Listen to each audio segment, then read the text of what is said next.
Hi, everybody. My name is Amy Bryant of Parenting Beyond Punishment, and I apologize. I was having some technical difficulties, but I just want to thank all of you for being here. As a mom, I know sometimes it's hard to make time to show up live or to listen later, so I'm just really glad you're here. And today I'm excited to welcome back Amy Phoenix of Presence Parenting. And thank you, Amy, for coming back. Amy is a mom of 5 who says she used to be angry more often than she liked. Even though she was loving much of the time, there was still anger lurking beneath the surface, waiting to pounce. It was scary and she wanted it to stop, especially when it spilled onto her children. And then one stark experience with lashing out at her kids led to a series of wake-up calls that evolved into lasting change and freedom from rage.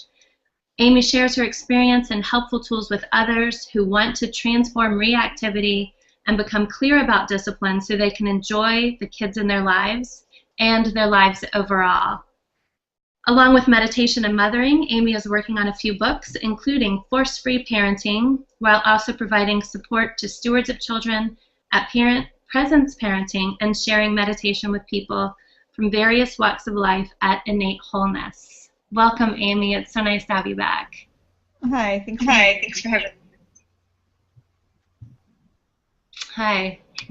So I just think that this is such a great topic to talk about, just as we're moving into the holiday season. We're going to be spending so much time with other people in our lives who may or may not agree with our parenting. And I think this is a really good idea, like you had said, to really become clear about our choices on discipline and what they mean to us and what they mean to our children. So I'm excited to have this topic and to speak with you about it. Oh yes, it's a good. How's the sound? Over here. I'm not sure how this. It seems like it's going in and out. Let's ask the people who are here. Okay.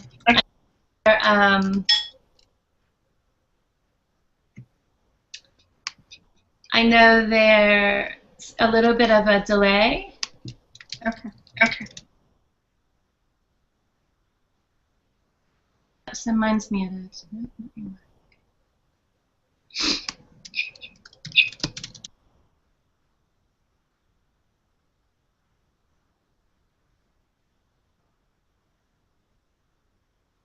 All right.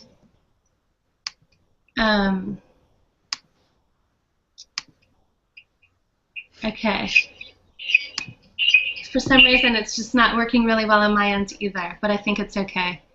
Okay. Yeah, I can hear that. Let me turn it down one more. Did that help at all? We'll see. Does that sound better? It does, yes. Just when we think we have it all figured out, right? Yeah. It's kind of like discipline.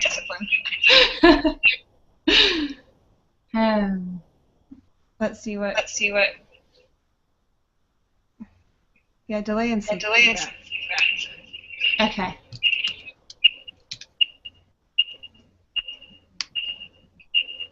Yeah, I can tap that.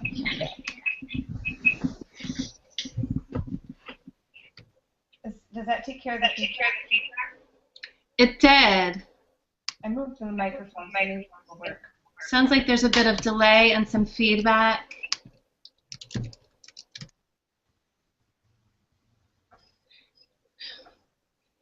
How is it now, Paul?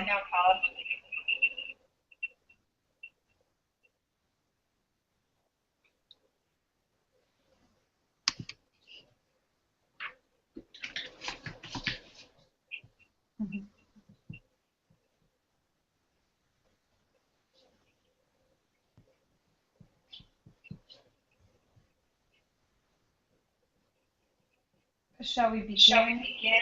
Yes, let's do. I can really hear that. Yeah, I still hear it. I don't know. I'm just going to check the microphone again here.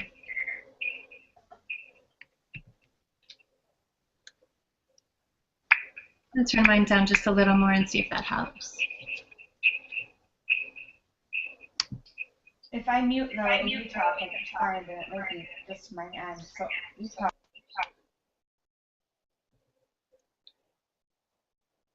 Okay.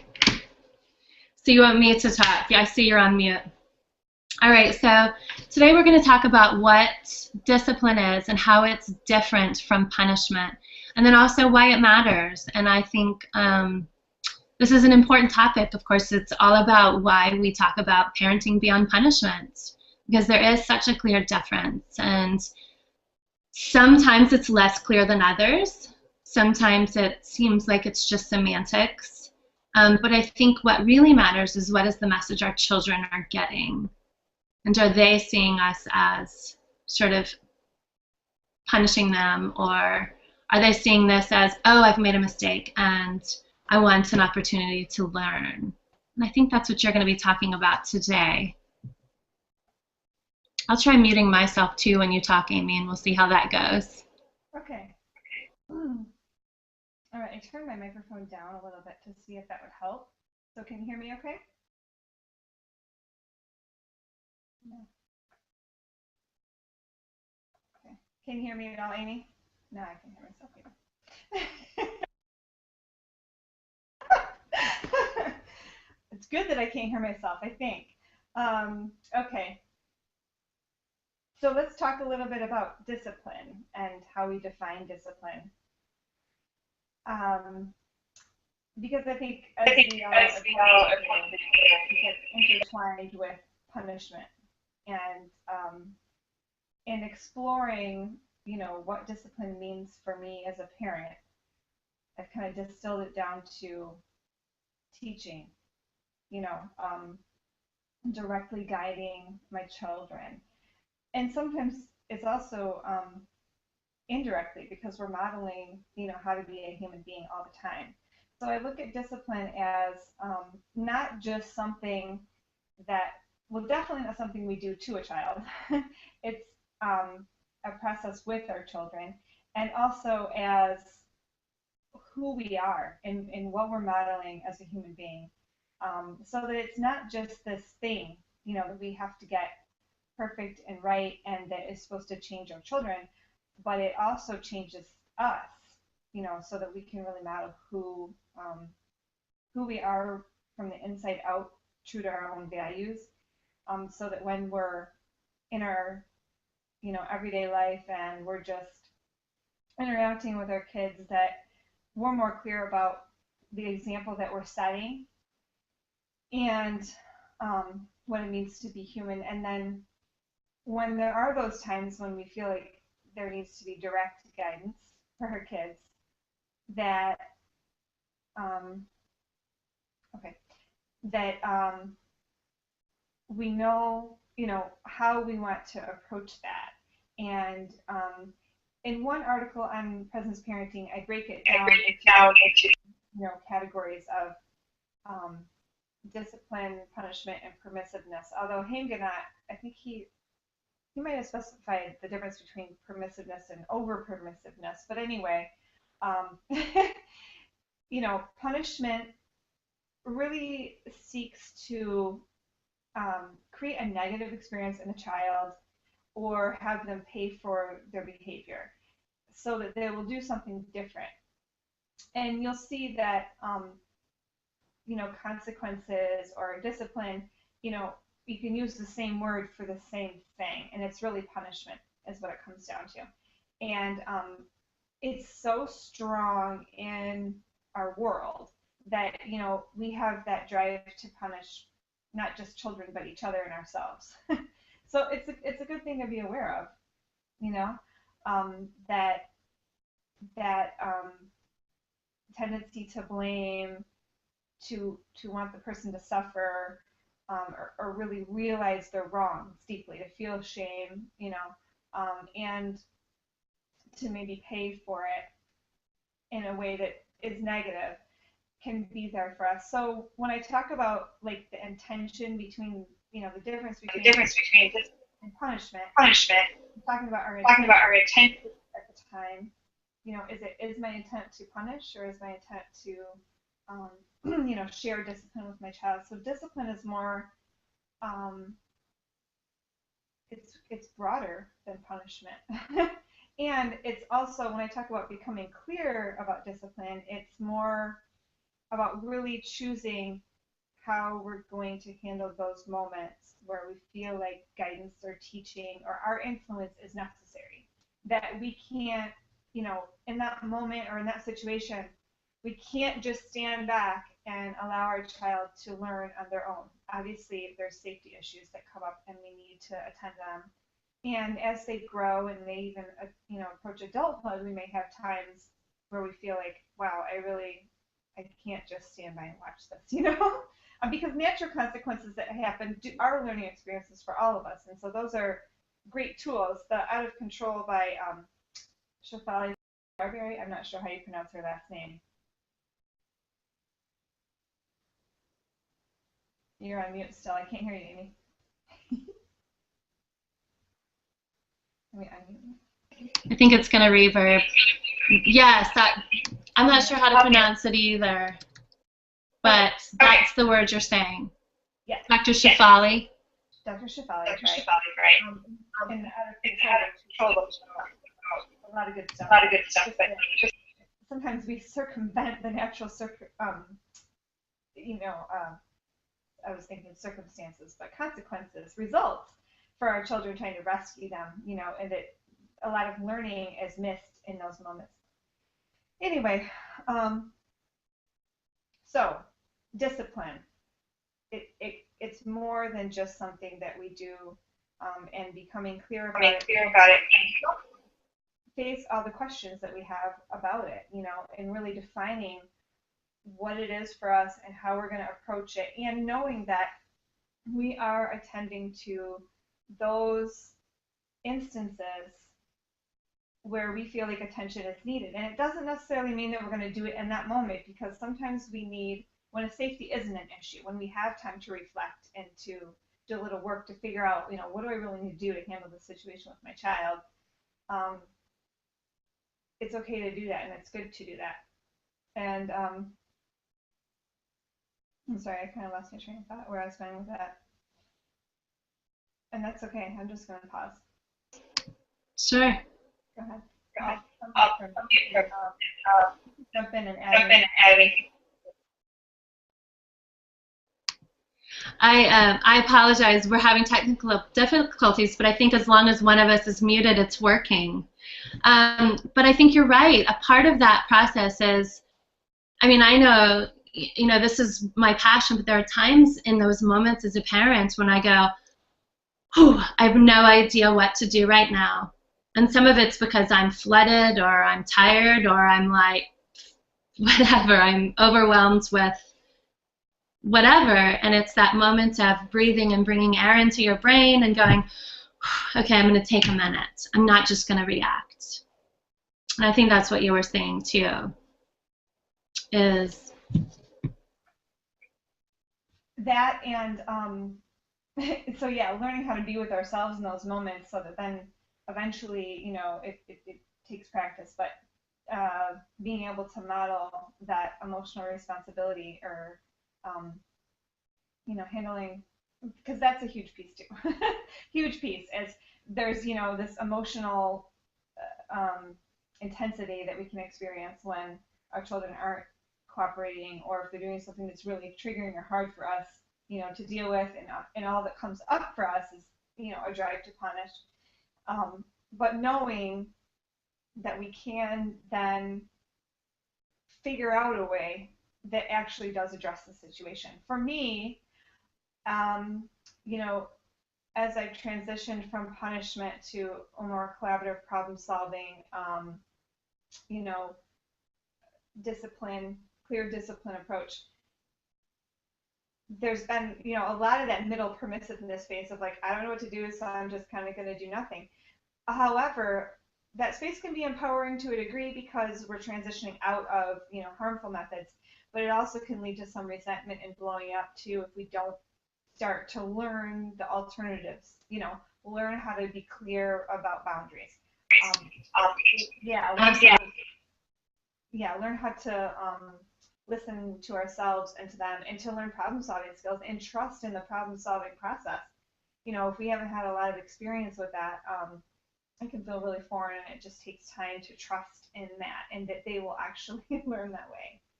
Um, and and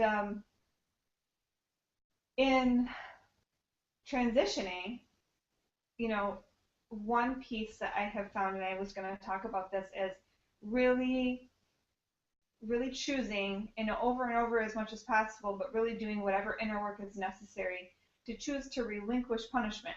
Because what I've found, and Amy, I'm sure you can add to this, and I'll mute in a second so you can, is that the punishment approach directly conflicts with a collaborative approach because it undermines the trust that's necessary for someone to want to cooperate with us. So if we have the intent to harm or to make someone pay, um, and we follow that and act on it, then we have to do some repair. We have some recovery to do because that person, that child, is going to feel a lack of trust in us. And if we're not at a place where we can meet that yet and actually, do the steps of recovery, which is, recognize that we did something and be willing to take responsibility for it, our part, and reconcile with that person, and then resolve to do something differently in the future. And all of this being inside of us and then outside of us with our child, and learn those new skills and be willing to practice them. Then the trust that we have, that we're trying to strengthen, so that we can actually, that they'll be willing to cooperate. That and the clear boundaries. I think it's like we're trying. I will hear people in the gentle discipline or positive discipline like, this just doesn't work, but there's still a lot of punishment alive in that person, and it's hard because there's these two opposing things going on at the same time. So I guess I don't want to come across as like, oh, you've just got to get rid of this so you can do this. I'm just saying, be gentle with yourself in the process, and understand that, as you relinquish punishment, and you're able to address boundaries and behaviors and stuff in new ways, that then that trust and that inner consistency that you need is going to strengthen, such that the nature of the foundation of the relationship will change, and it will become stronger, and you'll be able to depend more on that with your kids. Amy, go ahead. You can add some more to that. I don't know what I can add. I think you're absolutely right that there's a part of us, for any of us who were raised in sort of this punishment, shame, blame, pain home, that it still resides in us. And whether it's our body language or our tone of voice, or maybe we're saying, either do it or we're not going, instead of saying, I hear that you don't want to do this. First, we're going to do this, and then we're going to leave. So it becomes more, it's a collaborative statement to say, first, we're going to do this, then we're going to leave, then the punishment, which is, if you don't do this, I'm going to punish you by not taking you, and stuff like that. And that's part of what we're going to talk about, too, is recognizing what those go-to punishments are for ourselves. Because once we recognize them, we're able to go, oh, that's what I'm doing. And we're able to come up with an alternative. And it's, these little bitty baby steps. It's such a journey. And if in our journey we're so busy beating ourselves up, we're not going to take baby steps. We're just going to stay right where we are, because we're going to be exhausted. Because instead of finding new ways, we're going to be stuck beating ourselves up, basically. Do you want to? Sure. Yeah, I say be gentle with yourself a lot. And it's been a process for me. I was pretty self-loathing, for a long time. And there are still moments when I need to catch myself and reframe, a way that I've got something in my mind about how I am. And that's helpful because I certainly don't want that coming out at my kids. And the times that it has, it's hard to feel like I can repair anything, but I always just make that move, to do that. Um, and it is challenging. It can be challenging, definitely, to look at the ways that we punish, you know. And I do feel like it is possible to edge that out, to really learn other ways, to do other ways. And some people are going to have more work to do than others because of their background, their personality, just whatever, their makeup, whatever it is. And and sometimes there's some pretty big stuff about our own upbringing, or our interpretation of it or whatever that we have to face along the way. And so it's not always easy, but being willing to face those parts of ourselves when we can feel it in us, like, when I say early on, when I was transitioning punishment, I could feel that I wanted to strike my child. I didn't really want to, but like that movement was in me and I needed to physically remove myself because I didn't want to do that. There was an opposing drive in me that wanted to just love my child, but it was like the other part was so strong that I actually had to move physically away so that I wouldn't take that action, sometimes. And it was excruciating because I didn't want to. And I gradually learned that, this is just what I'm dealing with. And, if I could snap my fingers or wave a magic wand, I would. But I don't have that. And so my magic wand is making a choice every single time, this happens to do something different. And it was real gradual. So, as we talk about, recognizing punishments, for one person, it could be striking their child. For one person, it could be striking their child and thinking that they have to, that like, for some reason, the child weren't thrown out, there's a religious basis. I mean, there's a lot of different things but it's not just that there's a physical drive, there's also an emotional, mental, they think it needs to happen and they've got that to work with and contend with too. And then you'll have people that, they've never struck their child, but they yell or, um, you know, they explode in some way, or they just belittle, they have little jabs, there's lots of variances. Um, and Amy just said in the chat, do feel free to ask questions in the chat as we're talking. And so I guess it's start where we are, and be gentle and honest with yourself and practice that. Like I, I want to do the best I can for my children. I'm struggling. I don't like it that I feel like I want to spank my child or smack my child or yell at them or put them in a room and shut the door or whatever it is,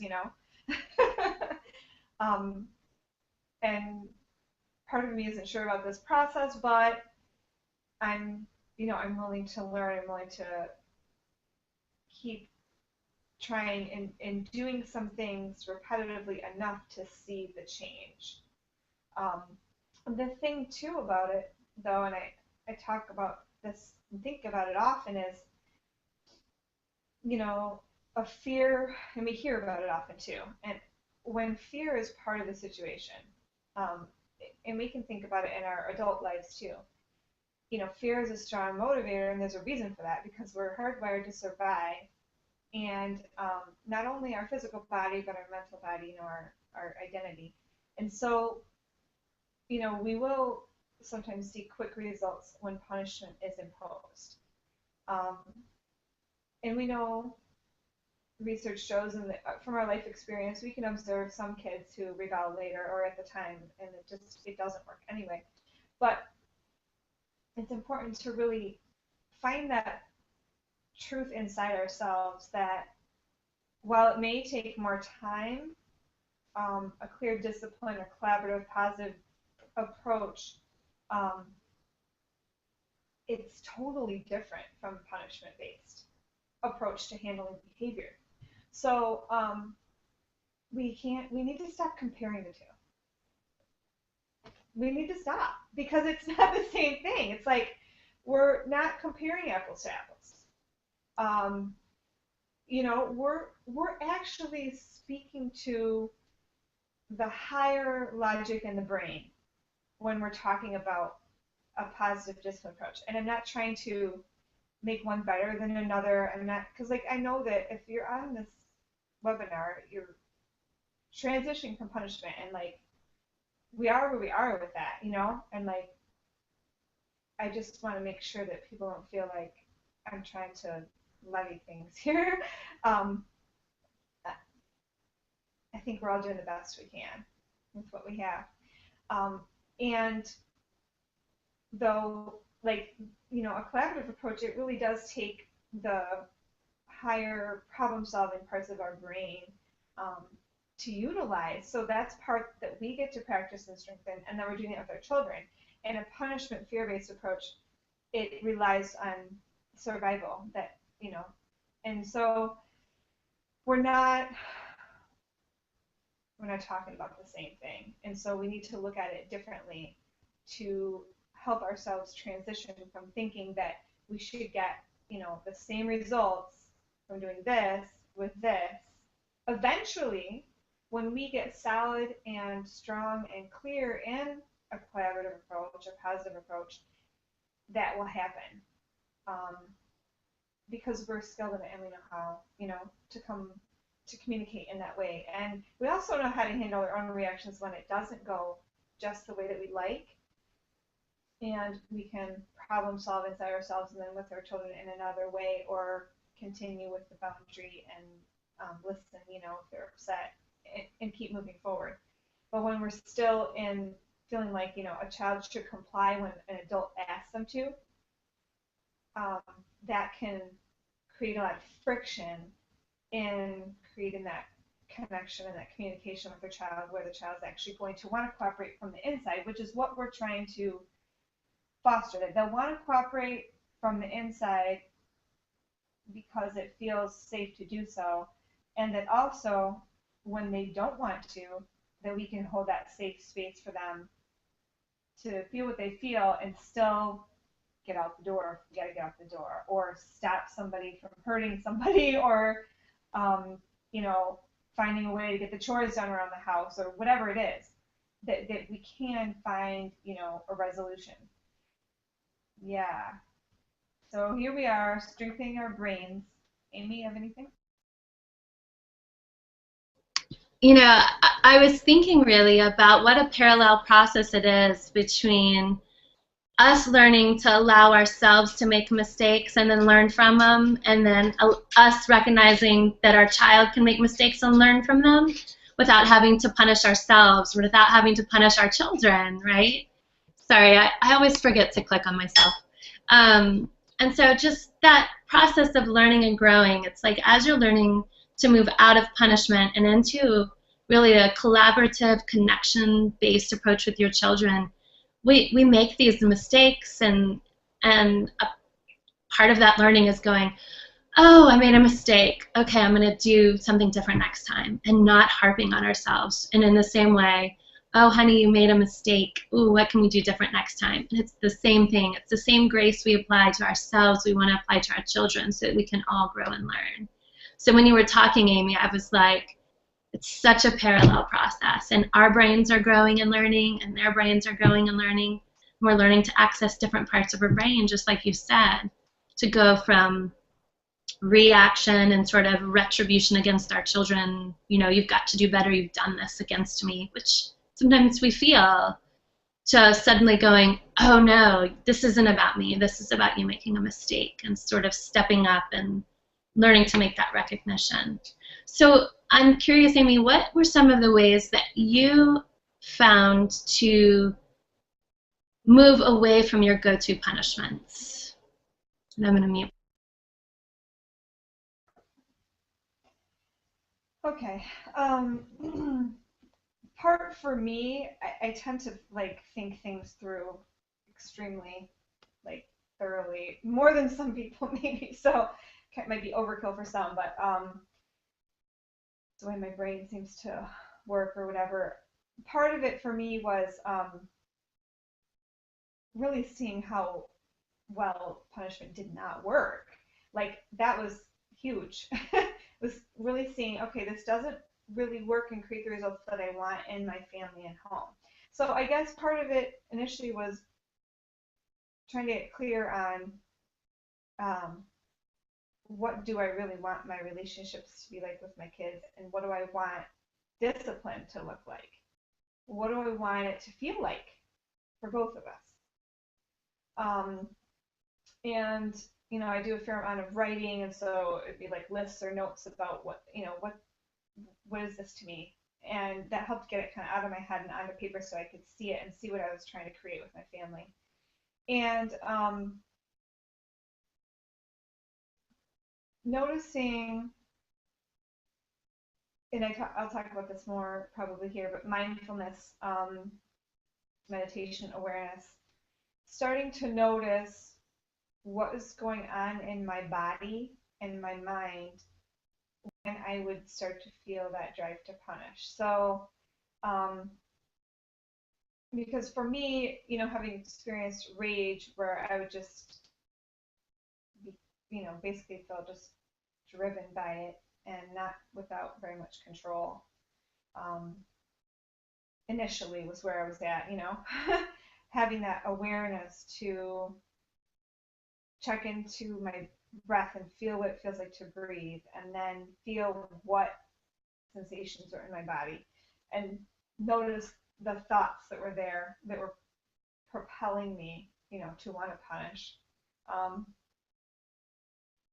that was just a huge piece for me in transitioning from the drive itself, you know, um, because part of this whole parenting thing is, you know, it also kind of dovetails in with the human drive to control in general. And um, when I noticed that, I needed to see, how that actually was working out in my interactions with my children. So I guess when you ask me this question, it's like, oh, let's open up this can of worms. I had the punishments, like, I never really felt good about spanking and stuff like that. So what would usually happen was I would try and like talk to them and stuff, and try these little techniques or tactics I'd read in this book or that article or whatever, and then I just get pissed, that they weren't cooperating, or that I'd try and stay calm for the longest time because I'd read this book or this article and it was explaining it. Oh yeah, I got it, and then it would just be like, so uh, a lot of it has been just awareness of what's going on inside me. Um, what can I do instead? The go-to punishments were I really, I didn't have anything really orchestrated. Most of mine was, um, it would come from either rage, so it was like, just calm, and it was not thought out, or it would come, so it was, from a survival-based place inside of me, and or it would come from my upbringing or just the societal, you've got to have a consequence for this action. There's got to be some sort of a something here for this.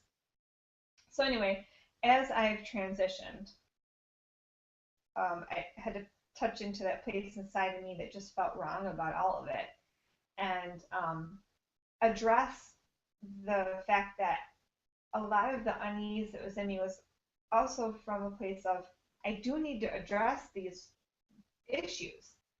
They're not healthy, like the stuff that was like if I had, children who were combative is probably too strong of a word, but um,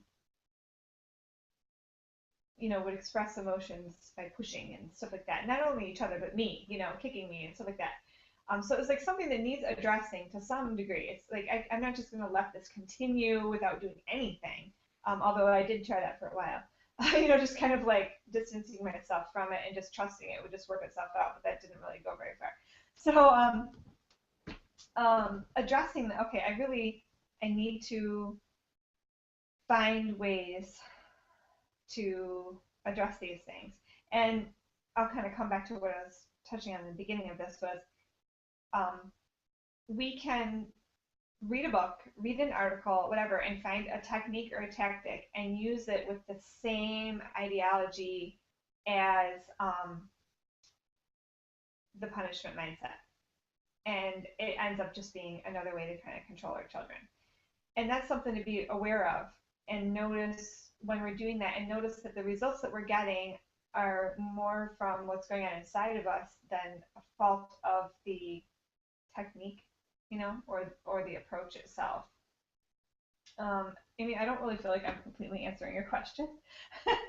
And I see that Stephanie has something. If you want to bring me back to it. I think you actually did answer the question, because really I just wanted to know, how do you recognize or how do you begin to recognize your go-to punishment? And I think you said some really important things that really resonated with me, and that is reflecting on what I did. So after the fact, of course, reflecting on what I did, which also means not only my response, my verbal or physical response to my child, but also what was I feeling in my body, so that I can recognize that next time when it starts to fill up. I didn't realize really what a big deal it was to begin to recognize those physical sensations. Maybe your head gets foggy, or you get tunnel vision, or your chest hurts, or your stomach gets nauseous. But to really start to recognize, oh, there's something going on in me. And you said that, and I was like, oh, that was such a big deal for me when I'm on this journey and I'm starting to learn my triggers and my go-to points. It's recognizing those physical sensations I get. And then you also said, in addition to reflecting and to feeling those sensations in your body, to really be intentional. And so this is what I did, this is what I want to do next time. And that's so intentional. And I think you named some really important things for all of us as we're going through this. I think I might speak to read Stephanie's question, Amy, and maybe we can both try to speak to it. She says, my children are diagnosed with ADHD and autism and are very oppositional, and I struggle with the collaborative method. The desire is to punish. How do I overcome that? I think the first step is always coming to recognize that whether your child is ADHD or autistic or oppositional defiant or highly sensitive or is, not on any scale or diagnosis anyway, is recognizing that punishment in the long term isn't supporting our relationship with our child and isn't helping our child grow into someone who's able to operate sort of from an inner, I can't access the word, they need punishment, or they need some sort of, they get used to a fear-based approach, and it's hard for them to motivate to do things because it's the right thing. I mean, do we learn those things even if we come from a fear-based background? Yes, but is it at the cost of our relationship? I think to somewhat it is. And so I think the first step is saying, I don't want to punish, I want to connect with my child. So how's that going to look for my child if my child is ADHD or autistic? And I think that we have a lot of really wonderful examples in the peaceful parenting community of parents who are able to really find ways to work. And it's just a process of learning about you and your child and your dynamics. And our children are so individual. What does my child need from me is going to be different than what your child needs from you. But the overlap is that our children need us to connect. And so how can we do that? It's not always easy to collaborate. And sometimes it's setting a limit. You connect, and then you set a limit, and then you empathize. And it's not always collaboration right off. Wouldn't you say so, Amy? Or I shouldn't say it. I'm setting. Okay. Yeah, I definitely, that is collaboration. It's different. Collaborations is a different intention mindset. So, and I guess I want to say too, to clarify, that you can have both of them going on inside you at the same time. So, like, I hear you, Stephanie, saying, I struggle with it. Like, I kind of want this, but this is here too. And that's, we're multifaceted beings. So, and I also just, before I expand on that, Stephanie, I want to say that you have challenges in front of you that are, you know, big, and that's that's something to sit with right there, just for a little bit, and acknowledge and honor, your experience with that, because um, sometimes I don't know that we always get the space to really feel and acknowledge our own inner experience, and we're trying to do all this to do right by our kids, and when we don't have someone to listen to us and like kind of hold us in what we want and what we struggle with, that that's its own challenge. So I just want to acknowledge I appreciate your interest and your commitment to even attempt something like this, when we have a long history in our culture and in our world of not only controlling children, but children who have issues, that are a little bit outside the quote norm or whatever. Like, they were institutionalized for a long time. So there's just so much here, that it just takes its own time, some own time to kind of work through that kind of thing. And Amy, you said it well, is just noticing at first, that the desire to punish is there and that you want something else, and that sometimes it is going to be to connect with the child, set a limit, and empathize. And the person who really comes to mind with this, and Stephanie, I'm not sure if you're familiar with this person already, but Ross Greene, who wrote The Explosive Child, and his website is livesinthebalance.org. Let's see if I can put it up here. He came up with a collaborative solving problem approach, um, specifically for kids who exhibit, problem behaviors or whatever. And he just talks about that the way that they're categorized, characterized, and the way that we're working with them isn't working for us, the adults, and it's not working for them. And so he talks about changing our lenses first, to change our perceptions about them and about the issues they're having, and to then and this is really, you can do this with any kid, and this is, I use this in my parenting. This has actually been just really helpful for me, is then you look at the behaviors, then you look at it, instead of like, oh, we need to change this behavior is bad, it's what skills is my child lacking? What is what are they lacking? What is this behavior pointing to that they're lacking? So, if they exhibit, violent behaviors or whatever, then the skills that they're lacking are being able to, address their emotions in a responsible way. But you kind of get in there and pick it apart, and then the next step is to collaboratively problem solve with them to help the child learn and develop and strengthen those skills. So it's not really any different than any other positive discipline approach overall, but he breaks it down so simply, and I think sometimes we can look at something simple and think, oh, well, that just couldn't work, but he also really just dismantles the lenses that we currently look through about children with problem behaviors, with opposition and that, and talks about the need to just address that differently and how it can really make a big change for the adults and for the children. And what I have seen again is that when it's a struggle and when the parents will say, it's just not working, is when there's just tendrils of that punishment mindset are hanging on, the controlling, that children need to be controlled. And again, just being gentle with ourselves when we see that and go, okay, this is here, and I can still work towards this as this works its way out of me.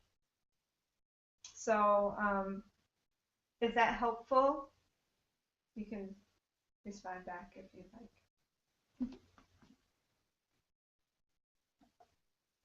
How about you, Amy?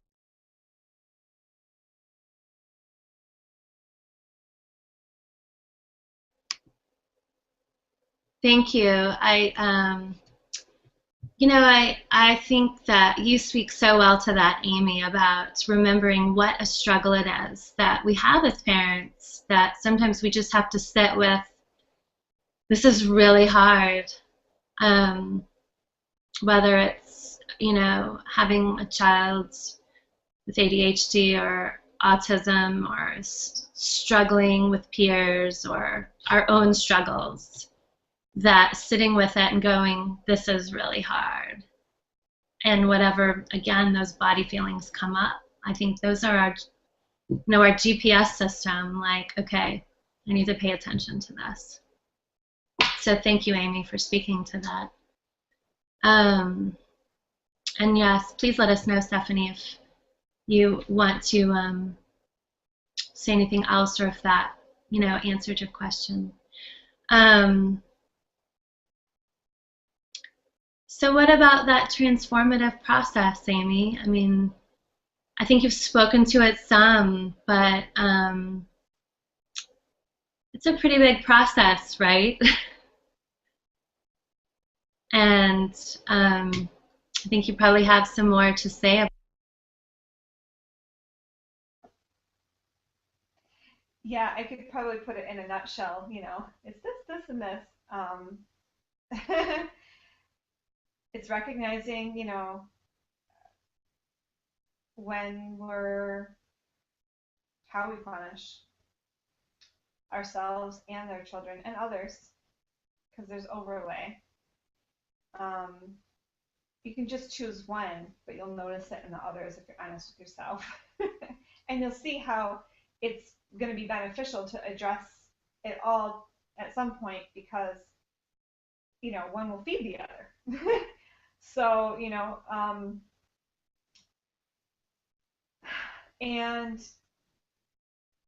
that's where then the gentleness, being learning how to be gentle and compassionate with ourselves, and because the guilt feeds, you know, the guilt and the beating itself up will feed the cycle. It's just low feelings, and well, if we're telling ourselves that we're so terrible, then we might not ever be able to change, and that kind of thing. So it can be we can be honest with ourselves and remind ourselves what we're working towards. So could be, you know, you could say, I just yelled at my children. I said something that was harsh to them that I wouldn't usually say. I feel awful, you know, and be with those feelings. Sometimes, we're not ready initially to apologize and go into that recovery and repair. Um, but when we are, then go do that with the child and really consider what we will do next time. And if we're not sure, then get support from somebody, or a parenting community or book or whatever, that can give you something else to try in a similar situation, or a few different things you can try. Um, so for me, you know, recognizing that drive to punish, and then practicing mindfulness, and I talk about meditation, that's getting to know myself. And I do it in private, in a sitting practice, or just sitting quietly, and getting to know, what it feels like to breathe, what different sensations feel like in my body, um, what kind of thoughts and judgments I have. And it's not to necessarily change them, it's to be aware of them, because that space of awareness is what allows me to choose to change them. When we're just, there's a space between stimulus and response. So whatever we feel like is causing, what we're experiencing, and what our actual response is, there is a space between it, and that's a space where we can choose. But we need to be able to experience that in ourselves, to be able to make that choice. So that's where the mindfulness meditation awareness practice comes in, and I feel like it's really integral, especially for people who've experienced trauma or have like high reactivity in that, to be able to create a safe space in our own bodies and minds to be able to come to trust ourselves. And then it's about learning alternatives. It's getting clear on our values, what we're trying to create in this parenting experience, what we want for the outcome for ourselves and our kids, and learning um, effective communication methods and discipline methods, I guess is the term we're using in this webinar. So, some people don't like that term. But if we look at discipline as teaching, you know, teaching method, I mean, a teaching method can be me being emotionally responsible, me coming and doing recovery with my child when I have loused up, I've yelled, or yeah, that's where I'm at right now, is sometimes still yelling. So, or saying something that's just a little harsher than I'd like. And then sometimes I'll look back and go, was that terrible that I said it that way? No, not really. Like sometimes we need to step back and go, was that really um, so awful? Am I being a little bit hard on myself? It doesn't mean that recovery and apology isn't necessary because we affected the other person negatively, but sometimes we're just learning how to state a boundary or state our frustration, and we can just learn how to do that a little bit more kindly, just like we'd like them to. So, that recovery can be a discipline method. It's teaching them how to recover from mistakes. It's teaching them how to a little bit about the process of apology and forgiveness, or apology and acceptance of the apology. It's teaching them to think about what they would do next time. And I think that they probably learned that from our example and our ability to use curiosity questions with them more than us telling them what to do. So if I say, I really thought about this, and this is really what I could do next time. But I will say that a huge piece of this, and it's, the be gentle with yourself speaks to this, is strengthening empathy for ourselves and our children. And sometimes we need to experience that with somebody else if we are kind of stuck in that area. Empathy and whole body listening, just really being with ourselves or somebody else while they're feeling what they're feeling. It doesn't come natural to everybody, especially if they never really had anybody be like that with them. Or it can be kind of halted when we feel triggered. So that's an important piece of the process as well. Yeah.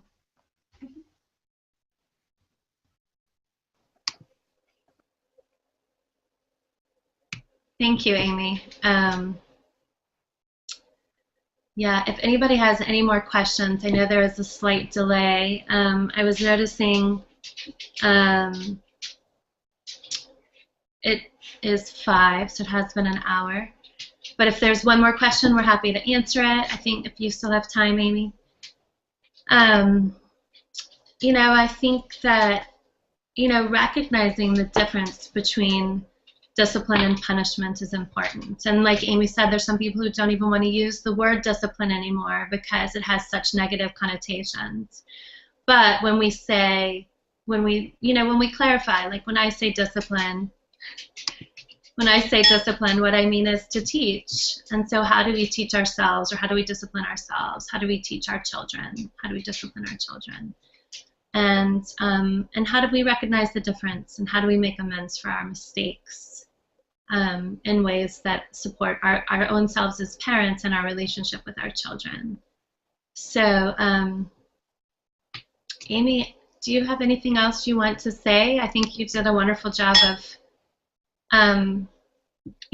differentiating what is the difference between punishment and discipline, and why does it matter, and recognizing our go-to punishments, and then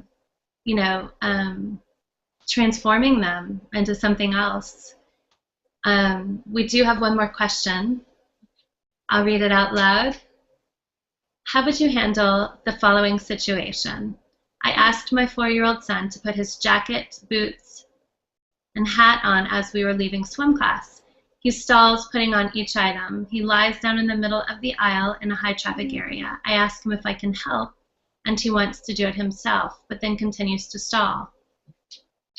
I explained that it was time to leave and go home for lunch. When that didn't work, I said, if you would like a treat, you must finish dressing. That didn't work either. I was very annoyed, and the only thing that stopped me from yelling was because I was in a public setting.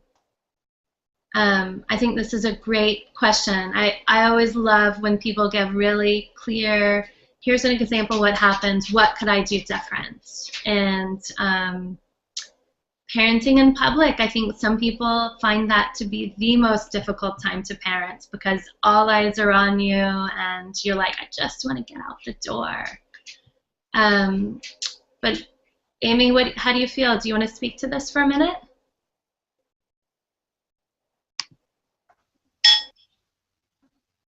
Okay. I love this one. I remember I've got 5 kids, and I remember when my first 2 were younger, and I would feel similarly. It was a lot of pressure out in a public place. And I think when we talk about becoming clear about discipline, that over time, as we become more clear about our own approach, that some of that pressure that we feel from those around us will melt as we become feeling more strong in ourselves and how we're handling the situation. Like it just won't matter as much how somebody else is perceiving us. So I think that's a potential benefit to help us continue along the path. So whenever someone says, how would you handle the following situation? I step back and I want to, ask some questions. And this isn't exactly the best form for that. Because whenever, a parenting expert just prescribes something specific, I feel like, well, will that really work in real life for that person? Because their relationship is unique and the dynamics are unique. And I might say, oh, you could do this or that, but it doesn't really work. So what comes to me first is really to check in with yourself. Check in with ourselves and see, where am I at with this? What am I willing to do? Am I willing to sit through whatever my kid has going on with themselves right now, to listen and to empathize? And do I have the time to do that? So until they come around to cooperating, doing what I'm asking, or do I only really have a minimal amount of patience right now, and I really need to get up and I need to go? And there could be some in between, but to check in with yourself first. It's easy to, in a situation, be like, I just kind of, we got to go. Okay, you see your kid and the kid's not really cooperating. Okay, well, you've moved from hoping that the child will put on their stuff to maybe gathering it for them, and then they lie down in the middle of the floor and you're like, it's time to go.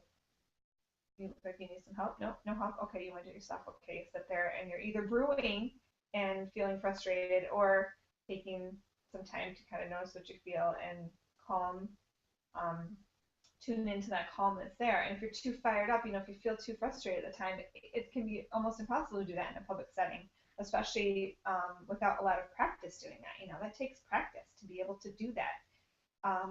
And I just want to acknowledge that. I'm not saying I don't know where you're at with that kind of a practice, but like it's not initially easy at all. And then so you go on to explain, and then you say, okay, would you like a treat? Okay, great, Stephanie. So I'm wondering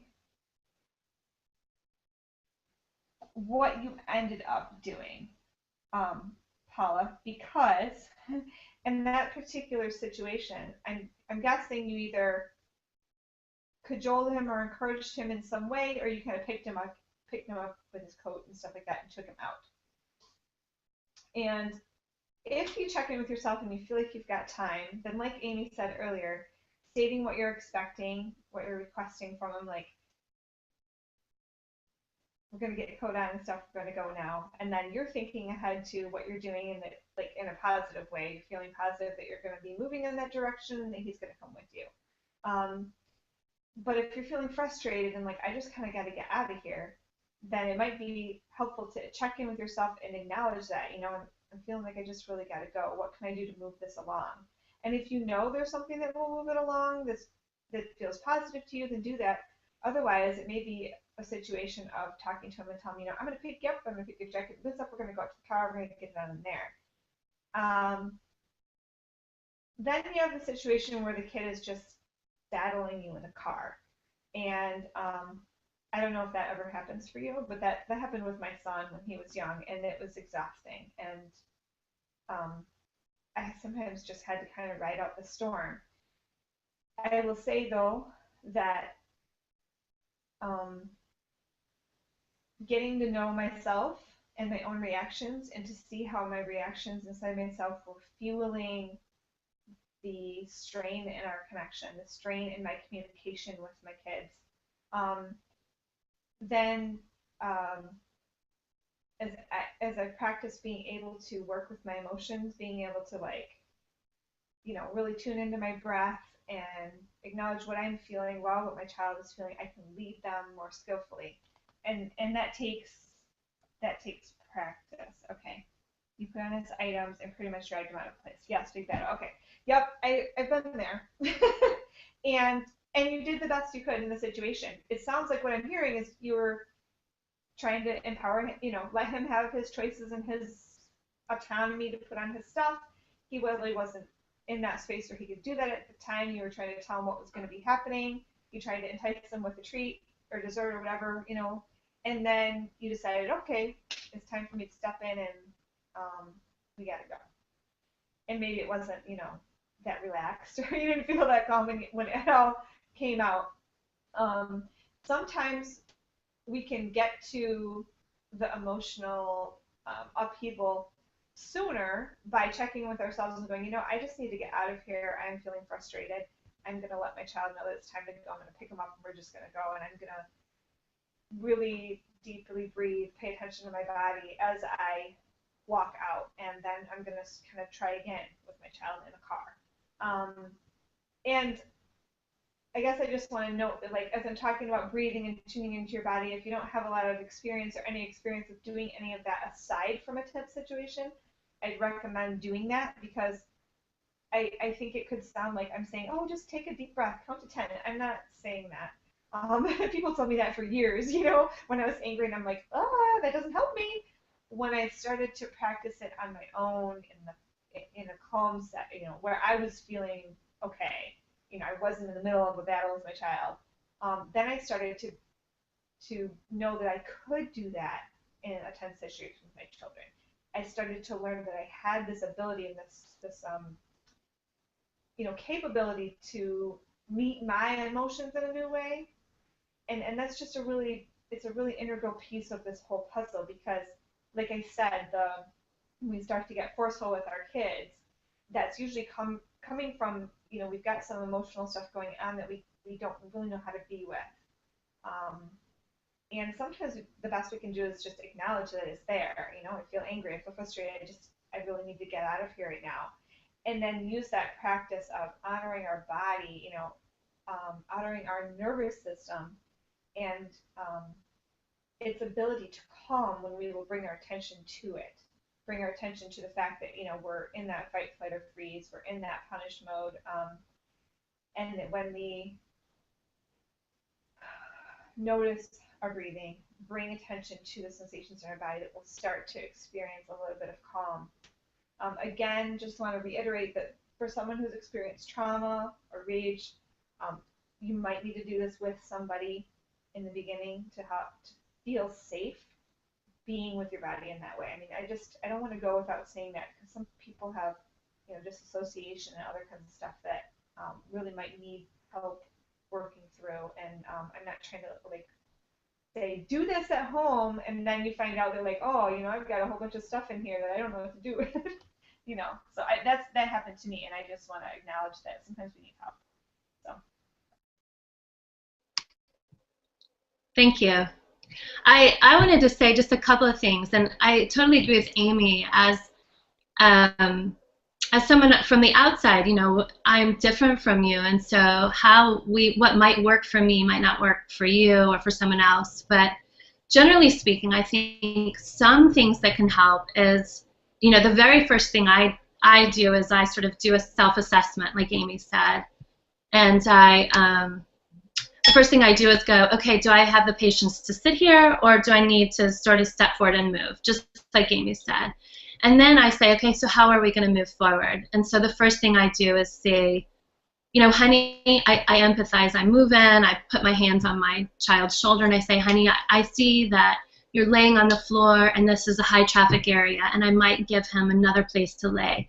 Would you like to lay up in these bleachers, or perhaps in this aisle where no one's moving? If I feel like, I can handle this, but we need to make space for other people. So I might just, this is an option. You can lay here, we can hang out, that's cool. Let's try to make some space. Because I know if he's not blocking someone else, or if my daughter, if she's not blocking someone else, I'm going to feel more calm for a longer period of time. The second thing I would do is to really keep him on task. So instead of saying, can I help? I might say something like, oh, I see you haven't gotten on your shoes yet. I'm wondering if you want to put your shoes on or your gloves on, and really sort of keep him to that task. And then the next one might be, do you want me to put your shoes on, or do you want to put your shoes on? And then, oh, I still see it hasn't happened. And I would sort of, of course I would count between. So I might be like, okay, 1, 2, 3, and smiling and putting your hands on their shoulder and really keeping that rapport going. And then, and just sort of remembering to breathe and checking in on yourself, because at some point you might say, you know what, it looks like we're not going to be able to put on our stuff here. What would you like to carry? Or would you like for me to carry everything, and let's go to the car? So for as long as you're able to stay calm, you want to keep giving him options about what he wants to do. You want to keep the connection. So you're smiling, you might have a hand on his shoulder. You might even try playing, like, oh, maybe I could wear your shoe. And try to make a game out of it, because it sounds like he's feeling disconnected. I'm wondering if maybe he's feeling rushed. I know, like, sometimes I get rushed and my kid is like, no way, Mom. And she'll push back and I won't see it. And then I'm like, oh, I'm rushing her. And she's like, hell no, So sometimes if you can stick it out, give him some options. You can't stay here. What about over here or in this chair? Or, oh, I see you still haven't gotten this on. Do you want to do it, or do you want me to do it? But not ask, it's complicated, right? And when you're in that scene, I tend to go tunnel vision and think, what can I do to help my child? And like Amy said, it's a practice. And sometimes you leave and you go, oh my gosh, what am I going to do next time? How could I do this different? Or how can I talk to my child about this? What can I say to my child? Wow, we really struggled. And I want to leave and really have fun. And what could we do differently together next time? And that would be sort of a collaboration. If you just can't do it in that moment, I think a post-collaboration sometimes can be helpful. And then it's just a learning process. So I hope you found that helpful. The battles are tough. They're so tough. And they can be really good learning experiences too. So I always try to remember, like, okay, well, that was a battle. What can I do different next time? Or what can I help my child do different next time too? So I hope that you found both my response and Amy's response helpful. I think it's always good to have some ideas of how we can help our children in the moment, and understand that our child might need something different than what someone else's child needs. And we are out of time, but I want to give Amy an opportunity to say bye to everybody, and I just want to say thank you all for being here, for taking the time to come and learn, and sort of keeping going on this journey that we're all on together. Thank you, Amy, for having me. And I just want to reiterate that debriefing, like you talked about with yourself and your child afterwards to figure out, that was a struggle and we'd like it to be different and how could we do that next time? That can help us. Like, it can be easy to just stew about, oh, this is horrible. I don't want this to happen again. And if we just gradually shift our thinking to, okay, I don't want this to happen again. Let's talk about how it was hard and maybe what we could do in the future.